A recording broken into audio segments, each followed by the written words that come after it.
But I'm joined now by political presentation coach Graham Davies. Graham, thank you, first of all, for coming in. What would you advise Donald Trump to do to win? A lot of my advice is already too late, because I would have recommended that he spend several days rehearsing, focusing his lines and making sure he is properly prepared to present under pressure. Unfortunately, he doesn't really like preparation. Even Governor Christie, who helped to prepare him last time, in 2016, I should say, was frustrated at the fact that he wouldn't prepare properly, just wanted to chat. But my overall piece of advice to him at the last minute would be, play the ball, not the woman. They have an enormous number of targets that they could aim at for the Democratic record over the last 3.5 years. Increased crime, failing economy, immigration really not being controlled at all. But the problem for Trump is he's a bit like that character played by Michael J. Fox, Marty McFly, in Back to the Future.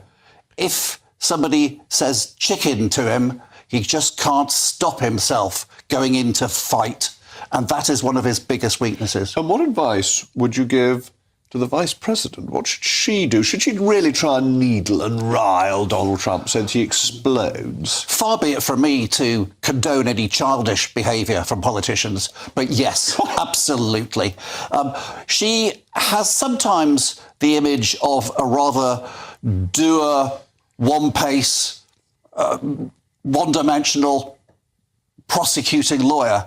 It's a good job that nobody like that could get elected to high office in this country, of course. Of course. But she also has the ability to get to the point, and that is indeed something that she's been used to doing for her entire career. But yes, I would actually advise her to put Trump in the dock and sort of prosecute him, and indeed wind him up with questions or statements that are bound to wind him up. Like, she could say at one extreme, the statesman-like end, well, I believe that we should have a president who spent her entire career upholding the law rather than a convicted felon who spent most of his life trying to break it. That will really wind him up. And even to the extent of even asking questions like, do you still believe that the last election was rigged, Donald? How was it done exactly? And he will respond because he finds it very difficult not to go down into the mud. So your advice to him would be self-control. Yes. And if he could do that, he could win. One thing that fascinates me about Trump is his oratorical style and his hand gestures. He does a lot of this and a lot of this, which are the hand movements that you will see a Catholic priest doing when he says Mass. They are of great antiquity. I think they go back to the Byzantine Empire, and they were the court gestures that speakers were taught. Has he been taught classically how to present himself and to perform, or is this just the natural Donald? Well, I have to say that a lack of knowledge of the classics has always been my Achilles elbow. So, unfortunately, I don't necessarily have the point of reference as a typical agnostic C of E goer.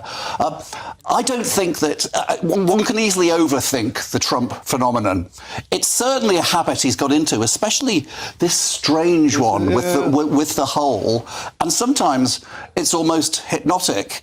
But I don't really think it's part of the key brand of Donald Trump. His real core branding weapon is his irritatingly unpleasant downwards going voice that sounds a bit like a slightly underpowered chainsaw. And what the effect it has is that it does seem to stir up the resentment and bitterness of his core base. And that works very well for him. But for other people, it's extremely irritating. And it winds up the left, who get absolutely furious whenever he says anything. He can say good morning and the left have kittens. But the Vice President, famous for her long-winded answers, her slightly rambling approach, her lack of focus. Do you think she'll be well enough prepared, that she will have learnt her lines? I think the Democrats have been really quite effectively ruthless, not only in dumping Biden, but actually pre-preparing her in great detail. you could tell she'd almost gone through a personality bypass before the Democratic convention. She had one stump speech that she'd been using out on the road, but it was on auto cue for the convention. And yes, she delivered it well. She can read an auto cue. Absolutely right. But it's I can't always do that. I mean, that's harder than it sometimes seems. It is indeed. It's a skill in itself. But you can read an auto cue in a very boring way that makes it very obvious that you're reading an auto cue. She didn't. She lived and breathed that speech and gave them sunshine when they were desperately looking for it, even if they didn't get any substance. It'd be interesting to see if she could bring a hint to that to spontaneous debate. Graham, thank you very much indeed.